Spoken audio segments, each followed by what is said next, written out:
وما انفقتم من نفقۃ او نذرتم من نذر،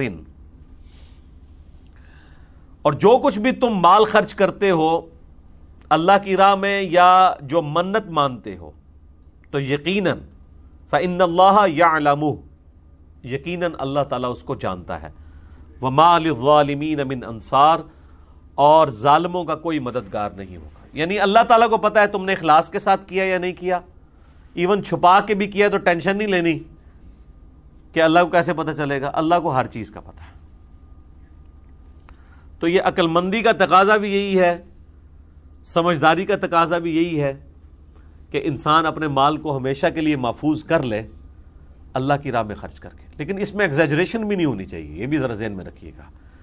بعض لوگ سب کچھ ہی لٹا کے چلے جاتے ہیں، تو نبی علیہ السلام نے اس سے بھی منع فرمایا ہے. بخاری مسلم دونوں میں حدیث ہے. سعد ابن ابی وقاص کہتے ہیں کہ فتح مکہ کے موقع پر میں اتنا بیمار ہوا کہ مجھے لگا کہ اب میں نہیں بچوں گا. اب فتح مکہ ہو رہی ہے 8 ہجری میں، اور سعد ابن ابی وقاص وہ صحابی ہیں جو سب سے آخر میں فوت ہوئے ہیں بدری صحابہ میں سے 56 ہجری میں. آخری بدری صحابی جو فوت ہونے والے ہیں وہ سعد ابن ابی وقاص ہیں. تو 8 ہجری میں وہ کہتے ہیں میں اتنا بیمار ہوا کہ مجھے یقین ہوگا کہ میں نہیں بچوں گا. تو حضور علیہ السلام میری عیادت کے لیے آئے، تو میں نے کہا یا رسول اللہ میری تو ایک ہی بچی ہے، تو میں چاہ رہا ہوں کہ میں اپنا مال اللہ کی راہ میں خرچ کرتا ہوں، تو کیا میں 2/3 مال اللہ کی راہ میں خرچ کر دوں؟ تو آپ نے اجازت نہیں دی. پھر ان کا یا رسول اللہ میں آدھا مال اللہ کی راہ میں خرچ کر دیتا ہوں. آپ علیہ السلام نے اس کی اجازت بھی نہیں دی. پھر بڑی مشکل سے 1/3 مال کی اجازت آپ نے دی، اور پھر آپ نے فرمایا کیا تم یہ چاہتے ہو کہ تمہاری اولاد مرنے کے بعد لوگوں سے مانگتی پھرے؟ اس سے بہتر ہے کہ تم ان کے لیے چھوڑ کے مرو. یہ ایک ڈیٹم لائن ہے حدیث میں کہ 1/3 سے زیادہ مال کوئی شخص اپنی جائیداد کا اپنی زندگی میں کسی کے لیے ہبہ وصیت نہیں کر سکتا. 1/3، 2/3 مال اسے چھوڑ کے مرنا ہوگا، اور یہ 1/3 بھی ایز اے لاسٹ ریزارٹ ہے.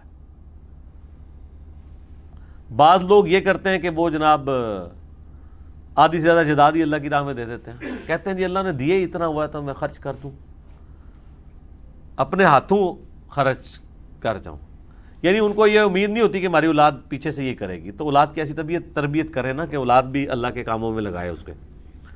تو بہرحال چونکہ اسلام میں مال و دولت کا مالک اللہ ہے، لہذا اللہ نے آپ کو اجازت نہیں دی ہے کہ آپ اللہ کے مال کو 1/3 سے زیادہ مال آپ وصیت کر سکیں کسی. اور وصیت غیر وارث کے لیے ہوگی.